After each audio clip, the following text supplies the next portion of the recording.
नमस्कार. आज एक वेगळा विषय घेऊन आपल्या समोर आलेला आहे. काल मी एक प्रश्न विचारला होता, की लहान मुलं रस्त्यावर भीक मागत असतील तर त्यांना भीक द्यावी का? सर्वांनी त्यांची मतं सांगितली.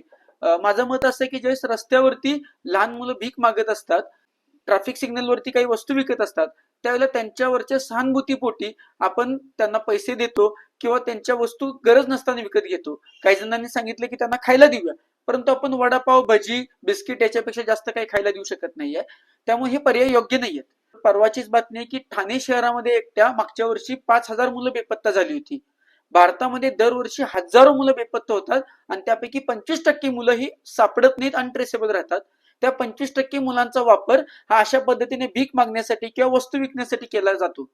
मित्रांनो, 5 वर्षापूर्वी आपल्या शहरामध्ये भिकारी नव्हते, परंतु आज प्रत्येक ट्रॅफिक सिग्नल वरती तुम्हाला काही वस्तू विकताना लहान मुलं दिसतात. हे आपल्या सहानुभूतीचं मार्केटिंग आहे. आपल्या सहानुभूतीमुळे अशा पद्धतीने मुलांना या व्यवसायामध्ये आणलं जातं. त्यामुळं अशा पद्धतीच्या व्यवसायांना थांबवण्यासाठी, आपली मुलं सुरक्षित ठेवण्यासाठी आपणच पुढाकार घेणं गरजेचं आहे. त्याकरिता प्रत्येक शहरामध्ये बेघर निवारा केंद्र आहेत, त्याचबरोबर लहान मुलांसाठी रिमांड होम आहेत.